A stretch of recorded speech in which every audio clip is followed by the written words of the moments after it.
So today's video is gonna be a little bit different because when I went to work yesterday, I was expecting it to be a normal day, and then I came across this one gentleman that almost made me cry. So I got a new client yesterday, and we started talking, and it turns out we were both fathers. And when I was talking to him, he started opening up about how he finally got custody of his kids. I'm not gonna name his name. This is a story that really spoke to me because I myself am a dad, and I have full custody of my kid.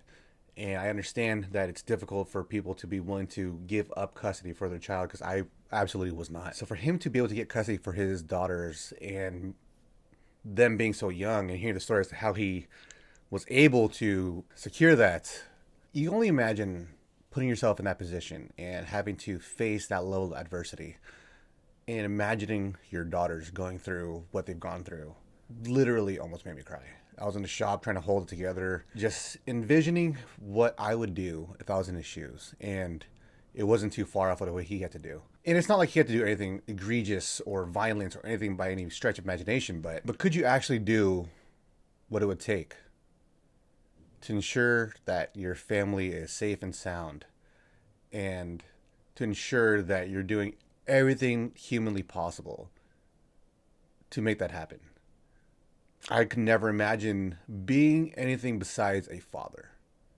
And those are the people who I empathize with, are guys who are willing to be the best dad they can because they themselves had a great father and want to model themselves after them, or they themselves didn't have a good father and want to be what they didn't have and provide for their kids the fatherliness that they never got as a child, and started doing everything they can to figure that out. So when we were talking, I didn't give any of my personal experience about being a father. Obviously, I shared that I am a dad, but I just let him talk, let him get it off his chest, off his shoulders. See the shoulders relax a little bit after getting out what he wanted to get out, what he needed to get out. And that's a big deal when it comes to being a barber, is that we give our clients the ability to get off their chest whatever it is they need to get off. And that's where me coming back into the fold of being a barber, I have no regrets not committing fully to my career change that I initially wanted to get into, because I provide this level of service. You don't expect it. You don't expect a random Monday to be something that moved you so much and put you in their position and made you envision the last 16 years of being a father and how you wouldn't do anything different because you did everything you can up until this point to be the best father you can. These kind of stories is what really keeps me behind the chair.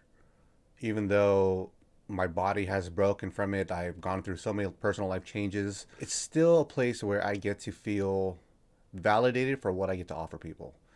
And you don't really get that too often in life. I'm just glad to have been able to have that conversation yesterday, April 8th, Monday, 2024.